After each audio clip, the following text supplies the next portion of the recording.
చేసిన దాని వల్ల వాళ్ళు ఎవరైతే లబ్ధిపొందారో ఏం చేశారంటే అందులో ఆర్డరే వచ్చింది. ఆ ఆర్డర్ కి మళ్ళీ డీసీఓ గారు నాకు మీరు ఇలాగా చేయండి అంటే అలాగే చేస్తాం, కానీ ఇండివిజువల్ గా పిఎస్సి ఎటువంటి పని చేయడానికి లేదు. అది మీరు ఒక్కటి ఇండివిజువల్ గా ఏది ఇంక్లూడింగ్ నేను చిన్నది రిపేర్ చేయించాలన్నా పెద్దది చేయించాలన్నా పక్క ఉన్న 2 మెంబర్స్ తో సంతకాలు తీసుకుంటాను, తీసుకున్న తర్వాత చేపిస్తాను. 15-20 ఏళ్ళు వెయిటింగ్ లో గడిచిపోతున్నారు. కొంతమంది ఇంకా ఏంటంటే చనిపోతున్నారు.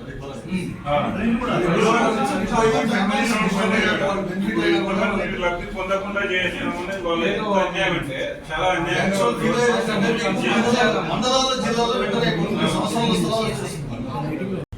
డెవలప్మెంట్ కమిటీ ఒకటి వేసుకున్నారు కానీ అది కూడా వర్కింగ్. అది వెల్ఫేర్ అసోసియేషన్ పెట్టుకున్నారు కానీ వాళ్ళకి డబ్బులు ఎవరు వేసుకుంటారు, ఎవరు ఇచ్చేస్తారు? మాకేం చెప్పారంటే వాడు వచ్చినట్టు 2000 వరకే కన్సిడర్ చేసి ఎలక్షన్ జరపాలి అని మీ మీద ప్రెజర్ చేస్తున్నారు అన్నట్టు తెలిసింది. ఒకటే నేను అదే చెప్తున్నాను. మీరు ఐఎమ్ ఎష్యూరింగ్ దట్ నేను మళ్ళీ రిపీట్ చేస్తున్నాను, PSC cannot take any decision తీసుకోవడానికి ఎక్కువగా లేదు. ఏదైతే పైనుండి ఆర్డర్ వస్తుందో ఆ ఆర్డర్ ప్రకారమే, ఏదో కోర్ట్ ఆర్డర్ రాసేసి ఆర్డర్, అంతకుమించి మాకు వాళ్ళ కింద డీసీఓ ఇచ్చిందో ఎవరు ఇచ్చిందో కూడా కాదు. ఆర్సిఎస్ గారు క్లియర్ కట్ ఇన్స్ట్రక్షన్స్ తోటి అమ్మ ఈ ఇన్ఫర్మేషన్ నాకు ఇవ్వండి, ఇప్పటి వరకు ఉన్న మెంబర్స్ లిస్ట్ ఇవ్వండి, చనిపోయిన వాళ్ళది ఇవ్వండి, లేకపోతే ఎవరైనా అమ్ముకున్న వాళ్ళది ఇవ్వండి, ఈ లిస్ట్ అంటే ఇవ్వండి అంటే అవి అలాగా ప్రొవైడ్ చేస్తాం. వచ్చారు, నేను కూడా కలవలేదు. ఇక్కడ రీసెంట్ మొన్న ఐఏఎస్ ట్రాన్స్ఫర్స్ లో వచ్చారు ఆయన.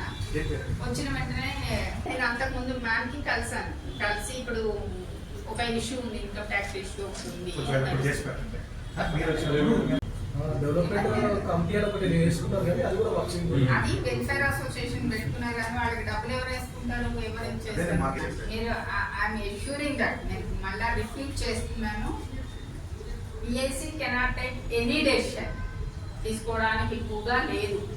ఏదైతే పైనుండి ఆర్డర్ వస్తుందో ఆ ఆర్డర్ ప్రకారమే, ఏదో కోర్ట్ ఆర్డర్ రాసేసి ఆర్డర్, అంతకుమించి మాకు వాళ్ళ కింద డీసీఓ ఇచ్చిందో ఎవరు ఇచ్చిందో కూడా కాదు. ఆర్సిఎస్ గారు క్లియర్ కట్ ఇన్స్ట్రక్షన్స్ తోటి అమ్మ ఈ ఇన్ఫర్మేషన్ నాకు ఇవ్వండి, ఇప్పటి వరకు ఉన్న మెంబర్స్ లిస్ట్ ఇవ్వండి, చనిపోయిన వాళ్ళది ఇవ్వండి, లేకపోతే ఎవరైనా అమ్ముకున్న వాళ్ళది ఇవ్వండి, ఈ లిస్ట్ అంటే ఇవ్వండి అంటే అవి అలాగా ప్రొవైడ్ చేస్తాం. చెప్పేసాం, అయిపోయింది, మీ ఆర్గ్యుమెంట్స్ అయిపోయి ఇప్పుడు about to release the judgement.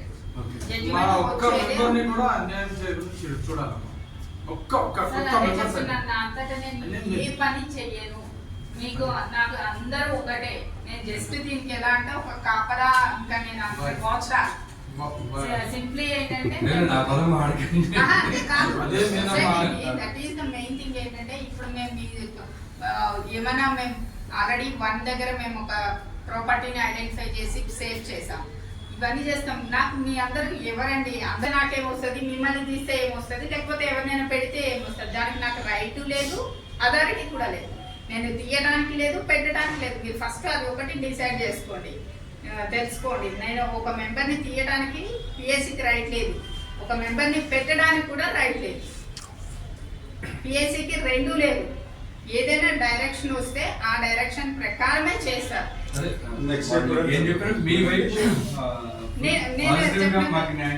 ఖచ్చితంగా ఒకటే రూట్ వేసుకుంటాను. వేరే వాళ్ళు ఎవరో చెప్పి ఇప్పుడు ఎవరైతే మాకు ఇన్ని రోజులు ఇబ్బంది పెట్టి చేసిందో వాళ్ళు మీకు ఏమైనా వేరే మాటలు చెప్పుకున్నా కూడా మేము చేయడానికి లేదు. అలా వింటే నేను పోతాను ముందు. మీకు ఒకటి మీరు అర్థం చేసుకుంటే చెప్తే నేను పని చేసే ఇది ఉండదు. ఇక్కడ ఎవరో ఏదో వచ్చారు, వాళ్ళు మొత్తం లిస్ట్ ఇచ్చారు, ఏం కావాలి వాళ్ళకి. వాళ్ళకు కూడా అదే చెప్పాను, ఏంటి వాటర్ కనెక్షన్ గురించి అక్కడ మోటార్లు పెట్టి ఎవరో తీసుకుంటున్నారు, అవి పెట్టండి, మా విండోలు పోయినాయి, తర్వాత స్ట్రీట్ నెంబర్స్కి పెట్టండి, మార్కింగ్ పెట్టండి, అవి వాళ్ళ కాలనీకి ఆర్చ్ పెట్టండి అని వాళ్ళ రిక్వెస్ట్ మీద వచ్చారు. మెయింటెనెన్స్ అదే కదా నేను చేస్తున్నాను, మెయింటెనెన్స్ చేస్తున్నాం కదా. ఇప్పుడు వాటర్ కనెక్షన్ మీకు ఇవ్వకపోతే మీరు ఎలా ఉంటారు? చేయండి, డెవలప్ చేయండి. నేను అదే చెప్పాను, నేను డెవలప్ చేయడానికి కాదండి, నేను ఉన్నది మీకు డైలీ డే మీకు కావాల్సిన కేర్ టేకర్, ప్లంబర్ని కావాలి, ప్లంబర్ని కంటిన్యూ చేస్తున్నా, మేనేజర్ అక్కడ విజిట్ కి పంపిస్తున్నా. మొన్నంతా మీకు అక్కడ డ్రైనేజ్ ప్రాబ్లం చాలా వచ్చింది, మొత్తం either Thursday Friday, Wednesday holiday, Okay. Muharram holiday ఉంది. ఈ రోజు రేపు వాళ్ళంతా వెబ్ ఆప్షన్స్ తోటి వీటితోటి క్లియర్ గా ఉంటారు. మళ్ళీ థర్స్డే కానీ ఫ్రైడే కానీ వెళ్తాను. వెళ్ళే ముందు మీ ఇద్దరు ఎవరికో ఒకరికి ఇన్ఫార్మ్ ఇస్తాను.